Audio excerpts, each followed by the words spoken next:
Բարև ձեզ։ Այսօր խոսելու ենք Մայրբուհում օրեր առաջ տեղի ունեցած սկանդալի մասին։ Խոսքը միջազգային հարաբերությունների ֆակուլտետում մեծ աղմուկի կիզակետում հայտնված դասախոսության մասին է, որի հետևանքով դասախոսը ազատվել է աշխատանքից։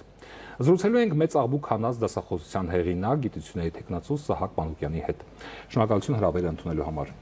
Շնորհակալություն հարգելի Կարեն հրավերելու համար։ Եվ այսպես կպատմեք ինչ է տեղի ունեցել իրականում, ինչպես իմացաք, որ ազատվել եք աշխատանքից։ Ազատվելու մասին իմացել եմ պատահաբար էլեկտրոնային նամակ եմ ստացել իմ համալսարանական փոստին, անսպասելի կայծակնային արագության, իսկ դա նախորդող օրերին տեղի ունեցել հետևյալ իրադարձությունը։ Հերթական անգամ մտնում եմ լսարան, հարցաշարի հաջորդ հարցն եմ բացատրում ուսանողներից, 18-րդ հարցն էր, որը վերնագրված էր այսպես քաղաքական ռեժիմներ, եւ սկսում եմ դեմոկրատական քաղաքական ռեժիմին ներկայացնել նրա տարբեր դրսևորումները, չափորոշիչները, եւ որպես ատրիբուտ ներկայացնում եմ խոսքի ազատությունը եւ զարգացնում եմ հետեւյալ միտքը. անգամ դեմոկրատական քաղաքական ռեժիմի պայմաններում խոսքի ազատությունը չի կարող կրել բացարձակ բնույթ։ Իմացեք, որ ձեր խոսքի ազատությունը ավարտվում է այնտեղ, որտեղից որ սկսում է դիմացինի արժանապատվությունը։ Եվ որպեսզի երեխաները հասկանան, ուսանողներս հասկանան, թե խոսքը ինչի մասին է, նրանց օրինակով փորձում եմ հիմնավորել։ Օրինակը գտել էի հայկական արտադրության ֆիլմից, Սկոչընդվեսկի է կոչվում, որտեղ որ դերասաններից մեկը, որը մարմնավորում է հանցագործի կերպարը, իդեմս Սոսչանի Բեկյանի, իր զոհին հետևյալ բառն է ասում, հասկացար այ երեխային հարցնում եմ, այս ֆիլմը դիտել եք, ասում են այո,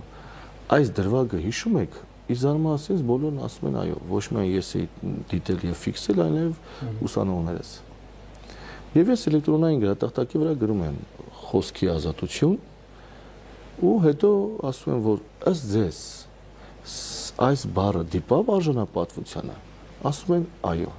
պատասխանը ճիշտ է, շարունակում ենք, այդ դեպքում ինչ դրսևորմամբ, վիրավորանքի թե զրպարտության։ Ուսանողները չեն կողմնորոշում այդ երկու տերմինների մեջ եւ ես ստիպված մոտ 40 րոպե դասախոսություն եմ կարդում երկու հասկացությունների վերաբերյալ, որպեսզի տարբերակենք իրենց բնորոշ հատկանիշները եւ այլն։ Եվ որպեսզի լրացուցիչ անգամ ամրապնդվի նրանց գիտելիքները, ես նաև այդ նույն ֆիլմում հնչող բառի վերաբերյալ իմ որպես փաստաբանական գործունեությունից օրինակ եմ բերում, իսկական օրինակ արդեն, ոչ թե գեղարվեստական օրինակ։ Դեպքը տեղի ունեցել Վալերի Բրյուսովի անվան պետական համալսարանում 2022 թվականի դեկտեմբերի 9-ին։ Երբ որ այդ բառի կապակցությամբ հարուցվել է մեկ քրեական գործ եւ մեկ քաղաքացիական գործ։ Եվ ուսանողներին ասում եմ, որ այս դրվագում, ֆիլմում հանցագործի կողմից զոհին ասված արտահայտությունը ինչ կբնորոշեք, ինչ կբնութագրեք, իրենք ասում են որպես վիրավորանք։ Ես ասում եմ ճիշտ եք ասում, բացատրելուց հետո արդեն։ Իսկ հիմա ես ձեզ կներկայացնեմ իրավիճակ, որտեղ որ այդ նույն բառը նույն տեղում, նույն ժամին հնչած դրսևորվել է եւ վիրավորանքի եւ զրպարտության տեսքով։ Եվ մանրամասը ներկայացնում եմ։ Վերջում հասկանում են բոլորը ի ուրախությունից, հարցեր են տալիս, անդադ քննարկում են եւ այլն եւ այլն, եւ այդ ընթացքում շուրջ 7 տասնյակ ուսանողներ ներկա, մեծ լսան է, շատ մեծ լսան է։ Դասին, որոնցից մեկը դասախոսությունը լսելու փոխարեն զբաղվում է անթույլատրելի արարքով, օրենքով արգելված արարքով։ Ինձ գաղտնի նկարում է։ Եվ բացի ինձ գաղտնի նկարելուց, նկարում է իր համակուրսեցիներին։ Բացի ինձ եւ համակուրսեցիներին գաղտնի նկարելուց, նաեւ իմ մեկ այլ իրավունք է խախտում, իմ հեղինակային իրավունքը արդեն։ Ներողություն, իսկ դասասենյակում, լսարաններում տեսախցիկներ չկան, ձայնագրող սարքեր չկան։ Ավարտական քննությունների ժամանակ միացնում են, բայց սովորական դասախոսությունների ժամանակ ոչ։ Չի տեսագրվում։ Հա, ավարտական քննությունները ըստ կարգի պետք է տեսագրվի, պահպանվի եւ այլն բողոքարկման համար, բայց սովորական դա չի կարող ձայնագրվել եւ տեսագրվել, որովհետեւ դա անձանց ակադեմիական ազատության հեղինակային իրավունքի կոպտագույն խախտում կլինի։ Դեռ դրանք չենք ասել։ Եվ նա նաև իմ հեղինակային ունկն է խախտում այդ գծագիրը, որ ես գծել եմ, խոսքի ազատություն, տակը դրա դրսևորումները մեկնաբանությունով։ Այո, վիրավորանք, զրպարտություն եւ այդ վիրավորանքի տակը գիծ է քաշած գրած է խնդրո առարկա բառը, ինչպես նաև դրա հոմանիշը։ Հոմանիշներից մեկը ապուշն է, հիմարն է կամ զոհ։ Ես գրել եմ այդ բառը։ Ու տանում տալիս է իր մորը, ով երեսփոխանուհի է իշխող կուսակցության, Պատգամավոր է։ Այո։ Եվ մայն էլ իր պարկն է համարում, որպեսզի տրամադրի ռեկտորին։ Եվ ես ստացա հրամանը։ Սա եղելություն։ Ձեր խոսքում ըստ ձեզ որևէ արտահայտություն նույն ձեր ներկայացրած հնչեցրած բառը ինչ է կարծում դա կարող է ընկալվել ոչ ակադեմիական կամ ոչ հարիր դասախոսի ըստ ձեզ ինչ է կարծում։ Նայած կոնտեքստով, եթե ես դասի ժամանակ մի ուսանող դասը խանգարի, ասեմ այսինչ մի խանգարի դասս, դա ոչ ակադեմիական է։ Եթե ես ասեմ այսինչ քո մայրը այսինչն է, դա ոչ ակադեմիական է։ Բայց երբ որ ես վիրավորանք եւ զրպարտություն եմ բացատրում, պիտի գտնեմ այնպիսի բառ, որը շոշափում է մարդու արժանապատվությունը։ Ես չեմ կարող այնտեղ գրել քաղցրս, սիրելիս, որովհետև դրանք չեն վիրավորում արժանապատվությունը։ Ես ստիպված պիտի գտնեմ այնպիսի բառ, որը որ կշոշափի մարդու արժանապատվությունը։ Իսկ այդ բառը ես գտել եմ գեղարվեստական ֆիլմից, որպեսզի ես ինքս չհնարեմ եւ իմ պրակտիկ գործունեությունից իրական, քրեական եւ քաղաքացիական գործից։ Երբ տեսագրություն տարածվեց համալսարանից ձեզ որևէ բացատրություն պահանջեցին, թե չէ։ Դուք բացատրություն տվեցիք, թե ոչ ոք չլսեց նույնիսկ ձեզ։ Այն բացատրությունը, որը մենք պատկերացնում որպես իրավաբաններ եւ աշխատանքային օրենսգրքով կա, որ գործատուն պիտի պահանջի, նման բան չի եղել, ինձ այս բացատրություն չեն պահանջել։ Հաջորդ օրը ինձ հրավիրեցին ֆակուլտետ, դեկանը, ամբիոնի վարիչը եւ փոխդեկանը եւ այդ նկարը ցույց տվեցին։ Տեսագրությունը։ Ոչ նկար եղել, տեսագրություն չէ, նա նկարել է։ Ասացին, ինչ ասա, ասացի ես եմ։ Ու որ տեսա ինչա գրած, անմիջապես ես ասացի, այն երեկվա դասախոսությունն է։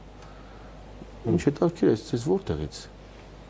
Բա ինչ որ մեկն է, մի տղա ուսանողա տվե, շեղում են, փորձում են թաքցնել թե հեղինակն ով է։ Ես ասեմ, հա ինչ խնդիր կա այստեղ։ Դաս եմ բացատրել վիրավորանք եւ ինչ որ ձեզ եմ ներկայացնում, իրենց եմ ներկայացնում։ Օրինակել եմ բերում, ասեմ, հիմա ներողություն, երբ որ ես ասի բռնաբարության դասին բացատրի բռնաբարությունը, ես ինչպես կարող եմ բռնաբարությունը առանց բուն երևույթը բացատրելու ներկայացնել։ Նորից պիտի ինձ նկարեր եւ բերեր ձեզ տար։ Սա մասնագիտական գործունեություն է եւ օրինակ է, ինչ խնդիր եք դուք տեսնում այստեղ։ Իրենք ասացին, մենք ձեզ հասկացանք։ Բայց փաստորեն ռեկտորը ինչ չլսելով չի հասկացել ինձ։ Մայրբուհից հայտնել են, որ եղել են նաև այլ բողոքներ ուսանողների եւ ծնողների կողմից այլ դեպքերի մասով, այսինքն սա միակ դեպքը չէ։ Ինչպես եք վերաբերում այս հայտարարությանը։ Քանի որ ինձանից բացատրություն չեն վերցրել, ես դրա մասին չգիտեմ, բայց մի ուրիշ բան կարող եմ ասել։ Իսկ տեղյակ եք, որ նման հայտարարություն են արել։ Իհարկե տեղյակ եմ, շատ լավ եմ տեղյակ։ Բացի իրենից կուրսում կա եւս շուրջ 7 տասնյակ ուսանող։ Նրանք գրեթե բոլորը կամ բացահայտ կամ հրապարակային կամ անձնական նամակով ինձ զորակցություն եւ աջակցություն են հայտնել եւ վրթովմունք են հայտնել։ Ինչից ելնելով կարող եմ եզրակացնել, որ հերյուրանք է, չի համապատասխանում իրականությանը։ Փորձում են ավելի ծանրացնել իմ մեղքը։ Այսինքն փորձում են կոծկել բուն մեղավորին, հեղինակին եւ հոգնակի դարձնել այդ երևույթը։ Իրականում մեկն է։ Դուք հայտարարել եք, որ դիմելու եք դատարան։ Արդեն դիմել եք, ինչ ընթացք է ստացել գործը եւ ինչ եք պահանջում արդարացնել ձեզ, վերականգնել աշխատանքի, թե այլ բան։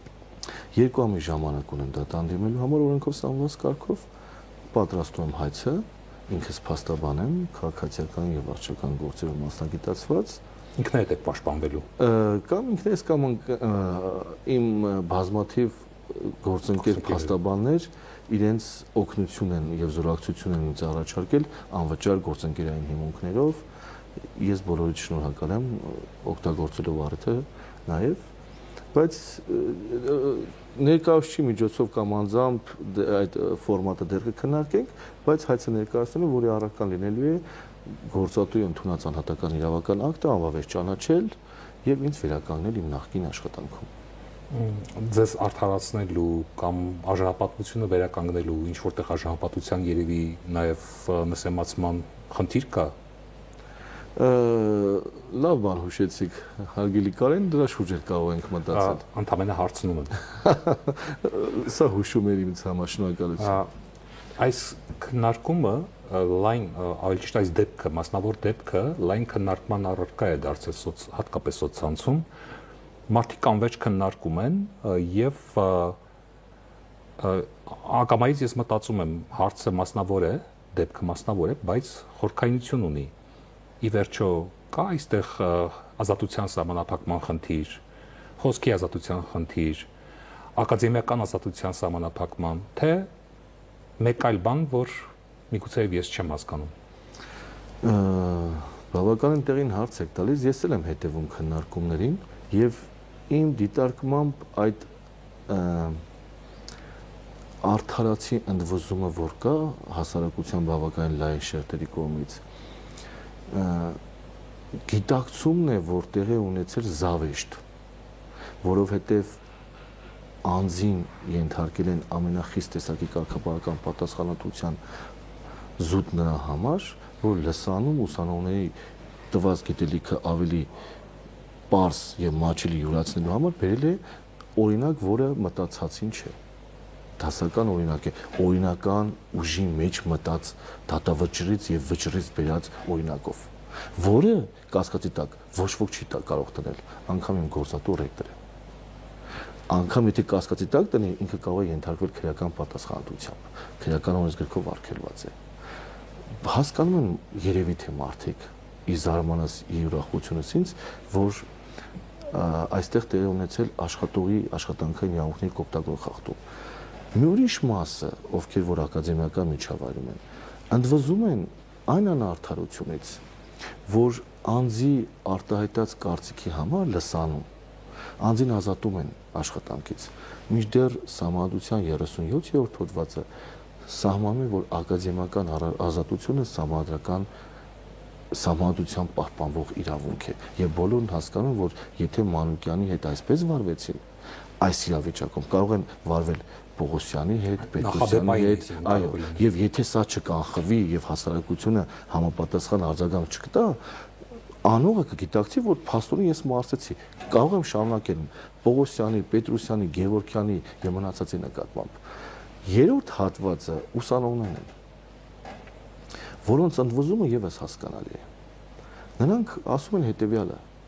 ես էլ եմ ուսման վարձ վճարում բավականին բարձր, նայել։ Եթե ես էլ եմ վճարում նայել, ես էլ պիտի որոշեմ ով ինձ դասախոսի, նայել։ Եթե ինքն է միայնակ որոշում, ուրեմն ամբողջ կուրսի ուսման վարձը ինքը պիտի մեր փոխարեն վճարի, մոտ 52 միլիոն դրամ է։ Եվ այդ դեպքում իրավունք կունենա, ով վճարում է նայել պատվիրի երաժշտությունը։ Բայց եթե ինքը չի վճարում էլ փոխարենը 52 միլիոն դրամը, ուրեմն մենք էլ պիտի որոշենք։ Մենք էլ իրավունք ունենք մասնակցելու, որտեղ նույն ներքին շահառուն ես էլ եմ նայել է։ Եվ ես ուսանողների ընդվզումներն եմ շատ լավ հասկանում, որտեղ սոցիոլոգիական հարցումները ցույց են տալիս հենց գործատուի անցկացած ոչ թե ին ցանկացած կիսամյակի ավարտից հետո թե աշնանային եւ թե գարնանային անցկացում է պարտադիր սոցիոլոգիական հարցում։ Իմ արդյունքները միշտ եղել են ամենաբարձրը։ Երբևիցե ես չեմ ունեցել ցածր կամ միջին արդյունք։ Միշտ ամբիոնում եւ ֆակուլտետի մակարդակով եղել են ամենաբարձրներից մեկը։ Եվ բացի դրանից այն խոսքերը աջակցության, որ ես ստանում եմ հենց իր համակուրսեցիներից, իրենից բարձր արդեն ավարտած, ինձ թույլ է տալիս եզրակացնել, որ այդ ընդվզումը արդարացի է, որովհետև ուսանողներն ասում են, որ մենք ճանաչում ենք մեր 15 տարվա դասախոսին, եւ եթե համալսարանից ստացել ենք X գիտելիք, դրա մի մասն էլ շնորհիվ պարոն Մանուկյանի է։ Եվ նրանք ընդվզում են, որ իրենցից ցածր եկող սերունդները դրանց զրկվեցին, որովհետև իրենք տեսել են, թե մանուկյան ինչ գիտելիք իրենց տալիս։ Ուսանողը երբ նկարել է, ինչ է կարծում, սա զուտ ձեր դեմ ուղված քայլ է եղել, թե ամբիցիաներից կամ չգիտեմ, մեկ ուրիշ այլ բանից ելնելով է արել այդ քայլը։ Ինչ է եղել իրականում, ինչից դրդված է եղել այդ քայլը։ Շատ բարդ հարց եք տալիս։ Չեք խոսել դուք ոչ մեկի հետ։ Ես ախր ուսանողի հետ չի եկել խոսել։ Ուսանողը ոչ դասի ժամանակ, ոչ դասից հետո, ոչ էլ այս ընթացքում չի եկել ասել. «Գիտեք ինչ կա, պարոն Մանուկյան, ես ձեզանից դժգոհ եմ»։ Ինքը չի բացահայտել։ Եվ միջև վերջ ուզում էին ղեկավարությունը կոծկել, ոչ էլ բացահայտել։ Սերն էին փոխում, ուղղությունն էին փոխում, չէին էլ ուզում հայտնել թե ով է։ Այսինքն մատնիչին չէին ուզում մատնեին։ Եվ ես չգիտեմ թե ինքը ինչ նկատառում։ Ես իրեն չեմ էլ ճանաչում, միջև հիմի չեմ էլ ճանաչում։ Ես նկատի ունեմ ձեր վարկանիշը նախ ինստիտուտում, հետո ֆակուլտետում եւ հետո ուսանողների մոտ նշում եք, որ բարձր վարկանիշ ունեք եւ այլն, եւ հանկարծ նման ինչ որ պատմություն է առաջանում։ Ինչից ելնելով կարող է լինել Միգուցե վախեցել է ինձանից, որովհետեւ ես ֆակուլտետում հայտնեմ մեկ այլ ուրիշ բանով։ Իմ առարկային չհանձնելու հետևանքով ամենաշատ ուսանողներն են դուրս մնում համալսարանից։ Ընդ որում ինձ զանգում են տարբեր մարդիկ խնդրելու, ես որպես կանոն բոլորին մերժում եմ։ Միգուցե ինքը լսելով դասախոսությունները, հենց այդ օրվա դասախոսությունը, այդ տերմինների բարդությունը հասկացել է, որ ինքը ավարտելու մեկ հնարավորություն ունի, ես որ չաշխատեմ։ Շնորհակալություն մեր հարցերին պատասխանելու համար։ Այս պատմությունը, որը սկիզբ առավ համալսարանի մի դասասենյակից, վաղուց արդեն դուրս է եկել կրթական շրջանակներից, դարձել է ավելի լայն քննարկման թեմա խոսքի ազատության, ակադեմիական ինքնուրույնության եւ պատասխանատվության սահմանների մասին։ Դատարանը դեռ իր խոսքը պետք է ասի, բայց անկախ արդյունքից այս դեպքը հիշեցրեց, թե որքան նուրբ է սահմանը ազատ արտահայտվելու իրավունքի եւ մասնագիտական էթիկայի միջև։ Մենք զրուցում էինք դասախոս գիտությունների տեխնացու Սահակ Մանուկյանի հետ։ Ցտեսություն։